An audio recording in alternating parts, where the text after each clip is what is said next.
My name is Ravindra Kolhe. I'm a pathologist at Medical College of Georgia.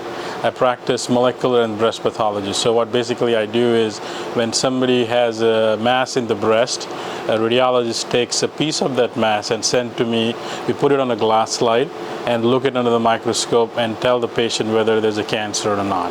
That's the first step. And then after that, we not only have to look at if it's cancer or not, but what are the markers or what are the targets we can identify in that cancer which will help the patients to get a better targeted personalized therapy. So that's the next part of my job in molecular pathology. So we take that cancer, after I make the diagnosis, it comes to lab, and then we look at the cancer cells, whether it has expressed some markers like estrogen receptor, progesterone receptor. So these are the markers which can help us to have a targeted therapy. Genes like HER2, which if it's expressed more than what we need, then we can have a drug which can target that specific gene. And then I put that all information together, give it back to the oncologist and the patient, and then they can make an informed decision to see what's the best way to treat the patient. Because you have to remember, each and every individual have a different set of genomes. And all these years of collective experience have been, okay, you get a cancer, you get a certain amount of chemotherapy. And we are trying to go away from that philosophy. What we're trying to go is, hey, you have a cancer, okay, but we're going to go dive deep in the cancer and see what exactly, how you are driving that cancer, how specific your genes are driving the cancer, not some other person's gene.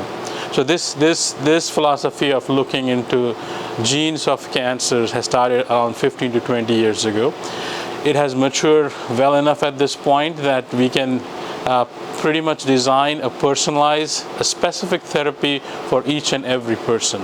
So let's say if I have cancer, somebody else has cancer, but if it's like this exact same organ, but we can get two specific therapies which are personalized and precision for that particular individual.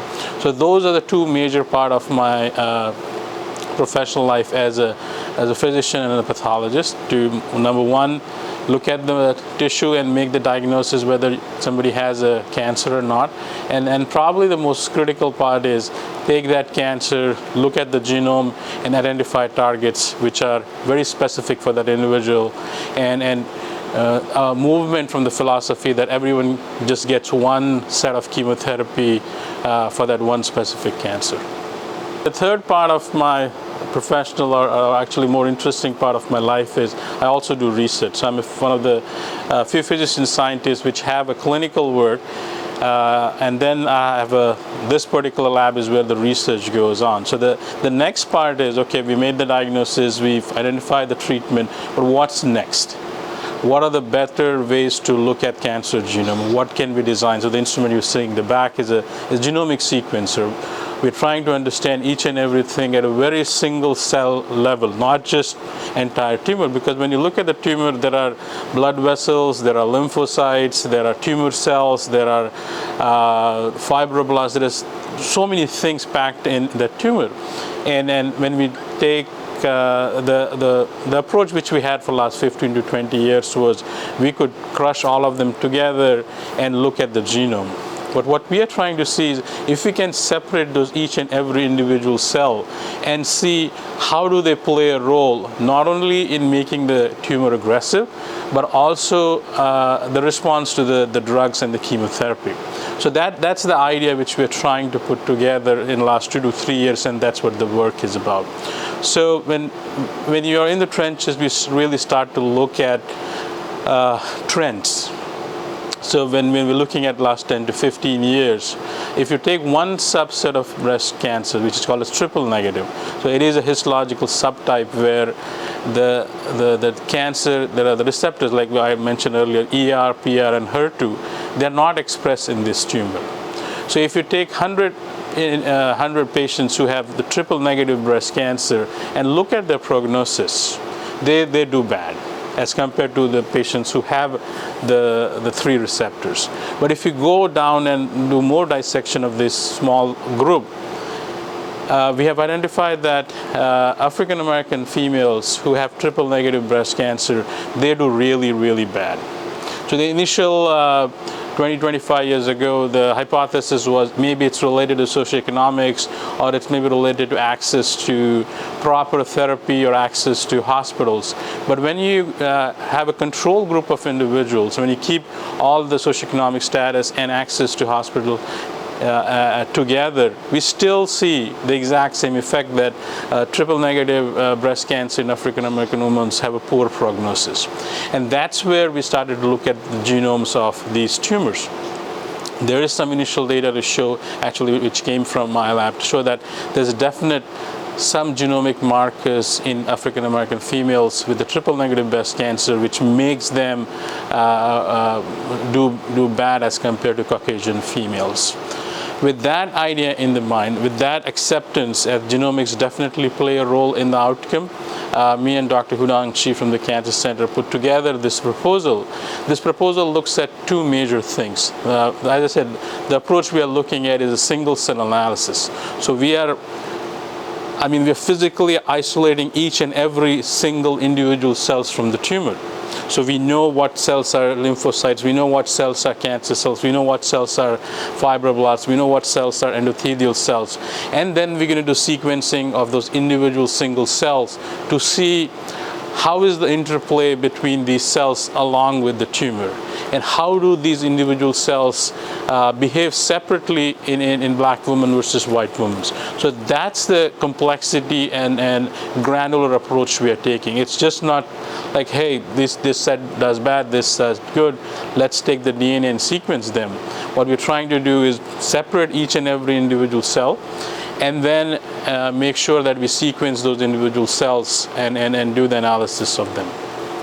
I think we are in the earlier part of this, but the technology and the pace of innovation is so fast. If you look at the COVID-19 vaccine research, we could get a vaccine within 1 year, and pretty much we are here maskless. If you come to my lab last year at this time, you can't even talk. This was on lockdown room. You can't even come in the building.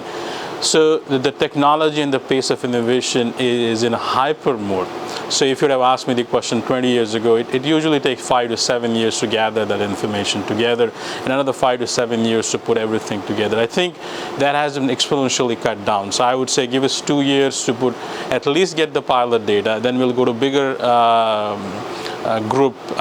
We are looking at few cases now, then we'll multiply with a bigger grant for hundreds of these cases. And once we identify what is the real genomic marker, whether it's in the tumor cells, whether it's in lymphocytes, whether it's a tumor microenvironment, and then either we'll find something which is already existed, which can target that, or we can design new targets we can design new drugs to target these new information we have identified. So in today's pace, I would say we are just getting out of the COVID thing. So 4 to 5 years is probably the ideal thing when something like this. And again, we are not, I would say collectively, there are very few labs who have this very specific approach. And one of the reasons why we do that, because we have a pretty significant population in this part of the Georgia who is African American, and that gives us a leverage in terms of samples to do a retrospective study. If I can go in our basement in pathology, we can find hundreds of these African American females which we have collected over the years, and the data like that will be a game changer in understanding why do black women do poor in triple negative breast cancer. One of my major goals at MCG and the Georgia Cancer Center is to identify these areas and try to bring together and then come up with projects like these, so where we can make a meaningful contribution to understanding for the underlying basis, where not only just cancer, but what I like to say is split survival. So it's the same disease, but some people do better and some people don't. And then why some people who are doing, what's there in this genomics of the people who are doing bad, that's one of the things which keeps me up at the night. when you're looking at an academic enterprise, academic institutes for research, especially cancer-based research, philanthropy and community-based funding has played a significant role in advancement. There's definitely, you have NCI and NIH, but to achieve to that kind of a bigger grants, the smaller significant contribution is made by gap funding, by something like what Paceline or other philanthropic organizations have done. So the role of that community-based funding is phenomenal, because I can't just start working on an NIH grant and generate what we call as pilot data. That needs money. So it's like a catch-22. If I don't have funds to generate pilot data, I won't get an NIH grant. But if I don't get an NIH grant, how will I generate the pilot data? So funds like Paceline make that, I mean, significant difference. Like somebody for physician scientists, because 80% of my job is looking at the slides and testing samples and things like that. So whatever 20% of time I have, the grants like these makes a huge difference for me. I don't have to sit down and write grants. I look at it, hey, this is what my idea is. If I can get small amount of money, we'll do a pilot study, generate data, and then submit to an R21 or R01 to NIH. So, I mean, it's an amazing thing, not only for basic science, but I would say for physician scientists or even clinical research, where gap funding from an institute like Paceline makes a huge difference in our research goals.